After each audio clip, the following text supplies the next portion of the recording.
গরুর মাংসের কালা ভুনা খেতে ইচ্ছে করছে, কিন্তু বাসায় এত ঝামেলা করতে ভালো লাগছে না। তো চলেন আজকে আমি আপনাদের সঙ্গে শেয়ার করছি ঘরোয়াভাবে কিভাবে আমি খুব ঝটপট গরুর মাংসের কালা ভুনাটা রেডি করে ফেলি।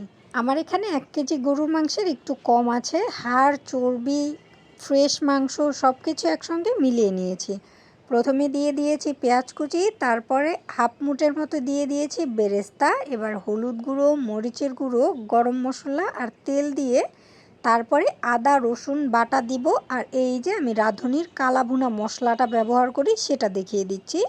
এটা আমি প্রায় 1.5 টেবিল চামচের মতো দিব, কিন্তু প্রথমে আমি হাফ টেবিল চামচের মতো দিয়েছি।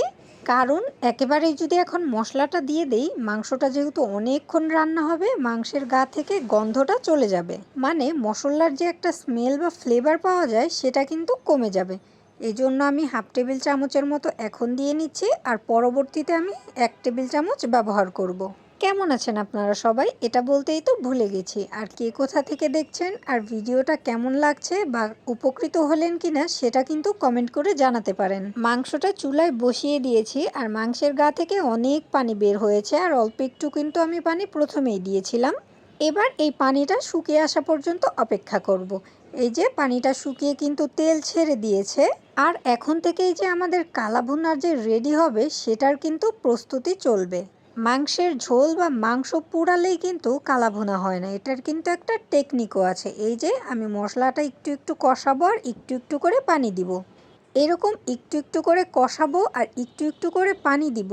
এই ধাপটা চলবে প্রায় অনেকক্ষণ, যতক্ষণ পর্যন্ত আমার বা আপনার মনের মতো বা কাঙ্ক্ষিত কালার না আসছে ততক্ষণ পর্যন্ত। প্রথমে তো মাংসের গায়ে পানি শুকিয়েই ফেলেছিলাম, এর পরবর্তীতে আবারও পানি দিয়ে দিয়েছিলাম। আর এইবার দেব আমি ওই যে 1 টেবিল চামচের মতো মশলার কথা বলেছিলাম সেটা।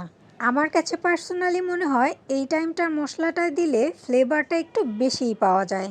এইবার মশলা দেওয়ার পরে আবার কিন্তু নাড়াচাড়া করে ওই একইভাবে একটু একটু করে পানি দিতেই থাকবো।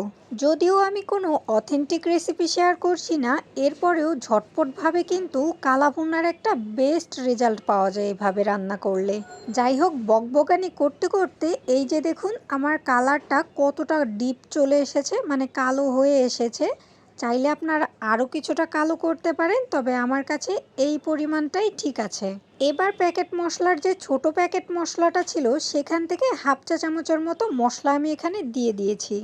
তারপরে আরও কিছুটা নাড়াচাড়া করে কালার আরও কিছুটা ডিপ করে তারপরে আমি নামিয়ে নিয়েছিলাম। আর হ্যাঁ, আপনারা চাইলে কিন্তু একটু ফোড়নও দিয়ে নিতে পারেন, কিন্তু আমি কোনো ফোড়ন দেইনি। ইফতারের সময় হয়ে আসছিল, তাই ওইটা আমি চুলার উপরই আর একটু ভাজা ভাজা হতে রেখে দিয়ে এসে এখানে আমি ইফতার প্রস্তুত করছিলাম। আশা করছি আপনারা একটু হলেও বুঝতে পেরেছেন। কোনো সমস্যা হলে একটু কমেন্ট করে কিন্তু জানাতে পারেন, ইনশাল্লাহ উত্তর দিব।